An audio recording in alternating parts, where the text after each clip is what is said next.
তৃণমূল ঘাস ফুলের দল, ঘাস যত কাটবেন ঘাস তত বাড়বে, কেটে শেষ করতে পারবেন না। এই ক্ষমতাটা, এই এনার্জিটা, চারটে, এই এনার্জিটা, এই ক্ষমতাটা আপনি চারটে মানুষের উপকার করার জন্য লাগান। মানুষ আশীর্বাদ করবে, ভালো কাজ করুন। এখানে দেখুন কত, এই যে বোর্ড লাগানো আছে, এর বাইরে হলদিরামের বোর্ড লাগানো আছে। এইটা পাবলিক স্পেসের উপর এই বোর্ডটা খুলবে কেন? আন্ডারস্ট্যান্ডিং হয়ে গেছে। ফুটপাতের উপর বোর্ড লাগানো, পুলিশ এখানে দাঁড়িয়ে, কর্পোরেশনের প্রতিনিধিরা এখানে দাঁড়িয়ে, কেউ খুলবে না। আজকে যারা একের পর এক অবৈধ বিল্ডিং করেছে সবার 7 খুন মাপ, তার কারণ তারা বিজেপির হাতে এখন তামাক খাচ্ছে। যাদের ভোটের আগে বলেছিল এই করব তাই করব, তারপর বিজেপির বি টিম হওয়ায় সব মাপ। পুলিশ আজকে যে আচরণ করেছে, যে গুন্ডাগিরি করেছে, আমি এদের বিরুদ্ধে ইন্ডিভিজুয়ালি এদেরকে পার্টি করে হাইকোর্টে রিট ফাইল করব। কেউ যদি ভাবে এই এখনো এক তন্ত্র চলছে ভারতবর্ষে, দেশের সংবিধানের ঊর্ধ্বে কেউ নয়, কোনো অবৈধ কাজ পুলিশও করতে পারে না, কোনো রাজনৈতিক দলও করতে পারে না, কোনো সরকারও করতে পারে না, কোনো কর্পোরেশনও করতে পারে না, কেউ করতে পারে না। সংবিধান মেনে সবাইকে কাজ করতে হবে। আজকে যেই হাতে নাতে ধরেছে অর্ডার নিয়ে এখন ছুটে গেছে, অর্ডার সংশোধন করে আনবে। আমরা ইতিমধ্যে চিফ জাস্টিসকে লেখা শুরু করেছি, কোর্টে মামলা ফাইল হচ্ছে। আমি সংবাদ মাধ্যমের প্রতিনিধিদের বলবো যে সঠিক খবরটা আপনারা মানুষের কাছে তুলে ধরুন।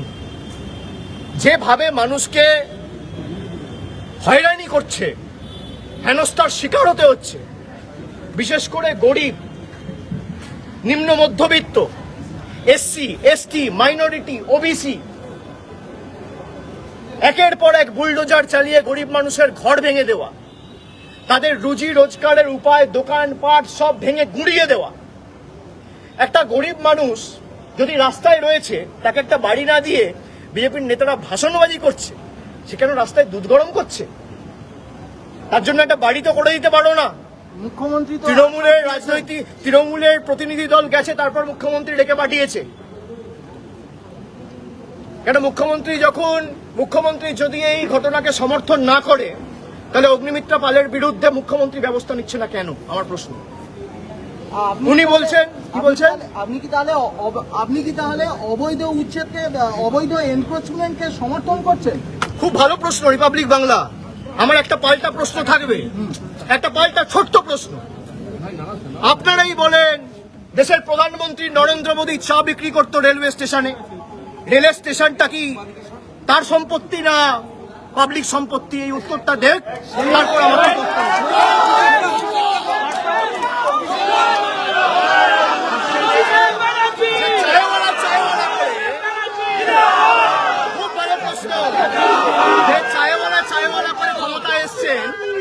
যে রেল প্ল্যাটফর্মে আপনারা চা বিক্রি করতেন, যে রেল স্টেশনে বা প্ল্যাটফর্মে নরেন্দ্র মোদী চা বিক্রি করত, সেই রেলওয়ে স্টেশনটা কি তার প্রাইভেট প্রপার্টি না পাবলিক প্রপার্টি? এই উত্তরটা যেদিনকে বিজেপির নেতারা দেবে, একই প্রশ্ন আপনি আমাকে করবেন, আমি উত্তর দেব।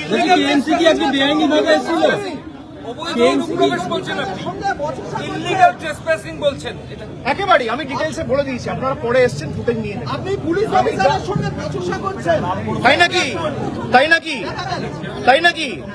আপনারাই তো খবর করেছিলেন অজয় নন্দ যুক্ত, তারপর পরিজের নাম দিয়েছেন, অনেক কিছু হয়েছে। বলছি কেএমসি তো আবার আসবে, পুলিশ আমার বিরুদ্ধে মামলা করবে, আমি হাইকোর্টে লড়বো, সব তো অন রেকর্ড রয়েছে। কে কার সাথে বচসা করেছে সব দেখা গেছে। রিপাবলিকই তো বলেছিল ইডি নাকি অজয় নন্দকে ডেকেছে, রিপাবলিকই তো বলেছিল অজয় নন্দকে ইডি ডেকেছে, তারপর পরিজের নাম দিয়েছেন। এটা কি উদ্দেশ্য প্রণোদিত বলে মনে করছেন? একেবারে। কেএমসি তো আবার আসবে বলছে। আপনাদের সামনে তো সবকিছু হলো। হ্যাঁ, আমি যখন নোটিশের কপিতে ছবি দেখতে চাইলাম, তারা দেখাতে পারলো। আপনাদের সামনে অন রেকর্ড সব রয়েছে। তারা বললো ঠিক আছে, আমরা অফিসে গিয়ে কথা বলে জানাচ্ছি। কিন্তু আবার তো আসবে, যে অর্ডারটা নিয়ে সেটাই অবৈধ পুরোপুরি। বলছি আবার তো আসবে কেএমসি আধিকারিক দাঁড়িয়ে আছে, আমরা কোর্টে অলরেডি ফাইল করছি।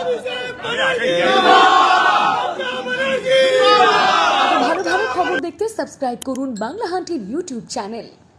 বাংলা হান্টের আরও খবর দেখতে নজর রাখুন। বাংলা খবর মানেই বাংলা হান্ট।